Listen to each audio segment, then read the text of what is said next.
ඕකේ ඉතින් අද අපි කතා කරමු iPhone 17 Air ගැන. ඇත්තට මේක 17 Air නෙමෙයි iPhone Air කියලා තමයි කියන්නේ. ඉතින් 17 series එකත් එක්ක ආපු හින්දා iPhone 17 Air කියලා සමහර කට්ටිය කියනවා. අපි බලමු iPhone Air එක හොඳයිද කියලා. ඉතින් මං ගාව කලින් තිබ්බේ iPhone 16 Pro 256GB version එකක්. ඉතින් මම මේ පාර හිතුවා ඒක ට්‍රේඩ් කරලා iPhone Air එකට යන්න. මං එහෙම කරන්න රීසන් එකත් මං කියන්නම් ඇයි කියලා මේ වීඩියෝ එකේදී. ඉතින් අපි බලමු. මේක අන්බොක්ස් කරලා බලමු. මං අන්බොක්ස් කරලා ගත්ත වීඩියෝ එකක් තියෙනවා. ඉතින් iPhone Air එක ගත්තොත් මේකේ තියෙනවා මේ මං ගාව තියෙන gold version එක. මේක ඇත්තම gold කිව්වට ගොඩක් light gold එකක්, very subtle gold look එකක් තියෙන්නේ. ඒත් එක තියෙනවා white, blue, light blue එකක්. ඒකත් ගොඩක්ම light blue එකක්. ඒත් එක තියෙනවා black. ඉතින් ඇත්තටම ඔයගලන්ට පේනවා ඇති මේකේ තියෙන slim design එක. පේනවාද මේක අතර ගත්තාම මාරම light weight, මාරම slim. ඒ කියන්නේ ෆෝන් එකක් අතේ තියෙනවා කියලා ඇත්තටම හිතෙන්නෙත් නෑ. එච්චර බර නෑ මේක. මං අර 16 Pro එක use කරලා මේක use කරන හින්දා මට සෑහෙන weight එකේ වෙනසක් තියෙනවා. ඉතින් මං ඇත්තටම මේක ගන්න හේතුවත් මේකේ තියෙන අර slim phone factor එක හින්දා මේක අලුත්ම experience ඇත්තට මට අතර ගත්තාම මං කාලෙකින් iPhone එකක් මෙච්චර enjoy කරලා නෑ use කරද්දි iPhone Air එක වගේ. මං හිතන අන්තිම පාට මේ වගේ ෆෝන් එකක් මං use කරේ iPhone 6 එකේ. ඊට පස්සේ මෙච්චර slim design එකක්, slim profile එකේ ෆෝන් එකක් use කරලාම නෑ. මේක මාරම light weight, මාරම it's actually a nice experience to use this. ඉතින් අපි බලමු මේකේ තියෙන features උත් මොනවද කියලා. ඉතින් මේකේ තියෙන features ගත්තොත් ඇත්තටම මම 16 Pro එකේ ඉඳන් මේකට move වෙද්දී සමහර compromises මට කරන්න වුණා මේ ෆෝන් එක ගන්න. හැබැයි මට දැන් හිතෙනවා මේක use කරද්දී අර ඒ දේවලු අමතක වෙලා යනවා කියලා. මම කියන්නම් මේ වීඩියෝ එක ඉස්සරහට යද්දී මම මේක රෙකමන්ඩ් කරන්නේ මොන වගේ කට්ටියද? ඔය හැම අවුරුද්දෙම iPhones මාරු කරන කෙනෙක්ද? නැත්නම් ආයක ෆෝන් එකක් කරගෙන අවුරුදු 3ක් 4ක් යූස් කරන කෙනෙක්ට මේක සූටබල්ද? හෙවි යූස් කෙනෙක්ට මේක සූටබල්ද? බැටරි ලයිෆ් එක කොහමද? මේකේ ඩිස්ප්ලේ ක්වොලිටි එක කොහමද? ඒත් එක්කම කැමරා ක්වොලිටි එක කොහමද? ඒත් එක්කම මේකේ ප්‍රොසෙසිං පවර් එක හොඳයිද? ඊට අමතරව ඩිස්ප්ලේ ක්වොලිටි එක කොහමද? ඒ වගේ දේවල් මම මේ වීඩියෝ එකේ කවර් කරන්න අපලමු. ඉතින් අපි මුලින්ම බලමු මේකේ තියෙන pros මොනවද කියලා. ඉතින් ෆස්ට්ම දේ තමයි මම කලින් කිව්වා වගේ මේකේ තියෙන ඩිසයින් එක. මේක ඇත්තටම මාර ස්ලීක් ඩිසයින් එකක්. මේක ඇත්තටම ෆියුචරිස්ටික් ලුකින් ෆෝන් එකක්. ඊට පස්සේ මේකේ ඩිස්ප්ලේ එක. ඉතින් මේකේ තියෙන්නේ 3000 nits brightness එකක් තියෙන 120 Hz refresh rate එකක් තියෙන 6.5 inch ඩිස්ප්ලේ එකක්. අතන මේකේ තියෙන මේ ඩිස්ප්ලේ size එක සෑහෙන හොඳයි. මම කලින් යූස් කරේ iPhone 16 Pro එකක්. ඒකට වඩා මේක චුට්ටක් ලොකුයි. හැබැයි Pro Max එකට වඩා පොඩ්ඩක් පොඩි. ඉතින් මේක in between size එක තියෙන්නේ not too big, not too small also.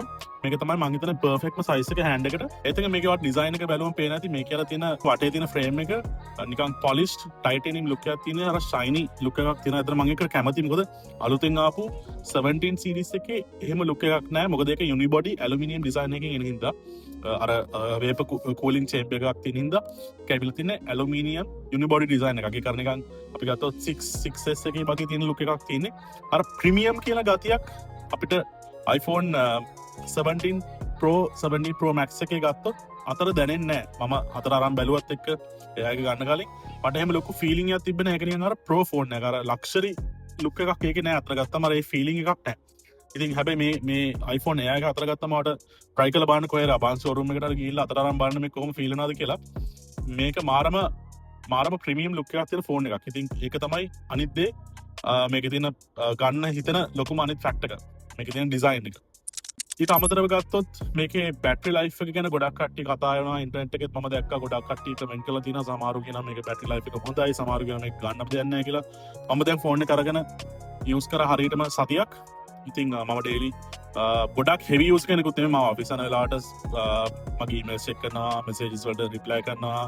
දැන් ගොඩක් Instagram, Facebook, TikTok වගේ යූස් වෙන්නේ නැහැ. රැට තමයි ගොඩක් වෙලාවට ඒ වගේ දේවල් වලට යූස් වෙන්නේ. සාමාන්‍යයෙන් මම උදේ ෆෝන් එක 100% charge කරාම මට රෑ 9-10 වෙනකන් යූස් කරන්න පුළුවන්. සමහර වෙලාවට කායි යන ගමන් වයර්ලස් charge එකත් යූස් කරනවා. ඉතින් මම මේක සතියක් විතර දැන් යූස් කරලා මගේ එක්ස්පීරියන්ස් එකත් එක්ක කියන්නේ මේක ෆෝන් එක ස්ලිම් වුණා කියලා බැටරි ලයිෆ් එකේ ලොකු ප්‍රශ්නයක් නැහැ. ඔයාලට ඩේලි මේක වගේ සාමාන්‍ය විදිහට අනිත් ෆෝන් එක වගේම යූස් කරන්න පුළුවන්.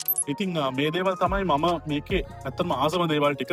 මේන්ලි මේ ෆෝන් එක අතර ගත්තාම මාර ෆීලිං එකක් තියෙනවා. මම යූස් කරන කේස් එකක් දාන්න නැතුව කේස් එකක් ගත්තා මම ඒවට දාන්නේ නැහැ. මොකද මට හිතෙනවා කේස් එක දැම්මම පොඩ්ඩක් බල්කි වෙනවා කියලා. ඉතින් මේක ඇත්තටම මම ගත්තේ මේකේ තියෙන අර ස්ලිම් ප්‍රොෆයිල් එකට. ඉතින් මට ඒක රොයින් කරගන්න ඕනේ නැහැ කේස් එකක් දාලා. and මම විශේෂම දේ තමයි මම මේක ගොඩක් ඔන්ලයින් ගන්න කලින් බලද්දි මම දැක්ක ගොඩක් කට්ටිය මේක ප්‍රොප් ටෙස්ට් කරලා තියෙනවා. මේක නවන්න හදලා තියෙනවා, බෙඩ් කරන්න හදලා තියෙනවා. ඉතින් ඒ හැම එකෙන්ම මං හිතන්නේ 17 Pro එකයි 17 Pro Max එකටත් වඩා හොඳ ඩියුරබිලිටි එකක් මේ iPhone Air එකේ තියෙනවා. මොකද මේක ටයිටේනියම් වලින් හදලා තියෙන මේකේ තියෙන කම්පැක්ට් ඩිසයින් එකකින්ද සෑහෙන ස්ට්‍රෝං ෆෝන් එකක් කියලා රෙකමන්ඩ් කරනවා. මාත් ටිකක් පොඩ්ඩක් බෙන්ඩ් කරලා බැලුවා. මට කමෙන්ට් එකක් දාන්න ඔයගලන්ට බෙන් ටෙස්ට් එකක් කරන්න ඕන මම බෙන් කරලා පෙන්නන්නම් වීඩියෝ එක මේ කොහොමද ඩියුරබිලිටි කියලා. රයිට්. ඉතින් අපි දැන් බලමු මේකේ තියෙන ප්‍රශ්න ටික මොනවද කියලා. ප්‍රශ්න විදිහට මම දකින දේවල් තුනක් තියෙනවා. එකක් තමයි මේකේ තියෙන ස්පීකර්. මේ ස්පීකර්ස් තියෙන්නේ එක ස්පීකර්. මේකේ අනිත් හැම iPhone එකේම මම හිතන්නේ 2012 වලින් වගේ පස්සේ ආපු හැම iPhone එකේම ස්පීකර්ස් දෙකක් තියෙනවා. උඩ earpiece එකේ තියෙන ස්පීකර් එකයි පල්ලෙහා ස්පීකර් එකක් තියෙනවා. එතකොට අර ස්ටීරියෝ සවුන්ඩ් එකක් එනවා. සාමාන්‍යයෙන් හොඳ බේස් එකක් එක්ක. හැබැයි මේකේ සවුන්ඩ් ක්වොලිටි එක ටිකක් අඩුයි. පොඩක් වොලියුම් එක හැම වෙලෙම 80% වලට වැඩි තියලා තමයි මමත් පර්සනලි යූස් කරන්නේ. අනිත් එක මේක ලෑන්ඩ්ස්කේප් මෝඩ් යූස් කරනවා නම් ඔයාට අර ස්ටීරියෝ ඉෆෙක්ට් එකක් එන්නේ අර දෙපැත්තෙන් සවුන්ඩ් එක එනවා වගේ. ඉතින් ඒ දේ තියෙනවා. නම්බර් 2 තමයි කැමරා එක. අන්න උතන තමයි මටත් ප්‍රශ්නයක් තියෙන්නේ. මොකද මම කලින් 16 Pro එකක් යූස් කරලා එන නිසා මේකේ කැමරා එකේ මට ලොකු වෙනසක් දකින්න පුළුවන්. මේකේ අලුත්ම 48 මෙගාපික්සල් මේන් සෙන්සර් එකක් තියෙන්නේ මේ කැමරා එක විදිහට. ඒක ඇත්තටම සෑහෙන ක්වොලිටි. අර පෝර්ට්‍රේට් මෝඩ් ගන්න පුළුවන්. ඊට පස්සේ වීඩියෝ අර සිනමැටික් මෝඩ් එක ගන්න නැහැ. වීඩියෝ ක්වොලිටි එකත් හොඳයි. ඊට පස්සේ ෆොටෝ ක්වොලිටි එකත් සෑහෙන හොඳයි. හැබැයි මට මිස් වෙන ලොකුම දේ තමයි 0.5 ලෙන්ස් එක. මම සෑහෙන එකකින් ෂූට් කරන 0.5 වයිඩ් ඇන්ගල් ලෙන්ස් එකෙන් තමයි මම ගොඩක් කරාට වීඩියෝස් ෆොටෝස් ගන්න කැමති. ඉතින් ඒ ලෙන්ස් එක මේකේ නැති එක මට මාර විදිහට මිස් වෙනවා. ඒක තමයි මම ඇත්තටම මේ ෆෝන් එකේ අකමැතිම දේ. ඉතින් ඒ ලෙන්ස් එක නැති එක තමයි මම මාර අඩුවක් විදිහට මේ ෆෝන් එකේ දකින්නේ. ඉතින් මේකේ තියෙන සිංගල් කැමරා සිස්ටම් එකක්. ඒක පොඩ්ඩක් මට ඇත්තටම මදි. තුන්වෙනි නෙගටිව් රීසන් එක තමයි මට මේක රෙකමන්ඩ් කරන්න බැරි. මේක ලොන්గ్ ටර්ම් යූස් කරන්න බැරි වෙයි කියලා මට හිතෙනවා. මොකද ඉතින් හිතන්න ඔයා iPhone එක මාරු කරන්න හැම අවුරුදු 3කට 4කට පාරක් නම් මේකේ තියෙන මේ ෆීචර්ස් වල තියෙන අඩුපාඩු නිසා ඔයාට අවුරුදු 3ක් 4ක් මේ ලිමිටේෂන්ස් එක ඉන්න වෙනවා. ඉතින් ඔයා 17 එකක් ගත්තා නම් මේ කිසිම ලිමිටේෂන් එකක් නැහැ. ඔයාට ඩුවල් කැමරා සිස්ටම් එකක් තියෙනවා, හොඳ ස්ටීරියෝ ස්පීකර්ස් හම්බ වෙනවා, හොඳ ඩිස්ප්ලේ එකක් තියෙනවා, බැටරි ලයිෆ් එකත් හොඳයි. ඉතින් එහෙම බැලුවම කොම්ප්‍රොමයිසස් මේකේ වැඩි.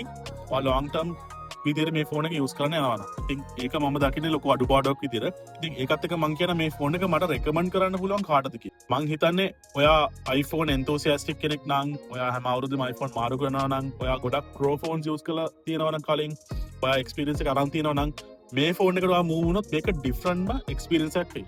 මමත් ඒකයි ගත්තේ. මොකද මම සෑහෙන Pro phones යූස් කරලා තියෙනවා. මම ගොඩක් වෙලාට tech review කරන හින්දා හැම අවුරුද්දෙම වගේ ෆෝන් එක මාරු කරනවා.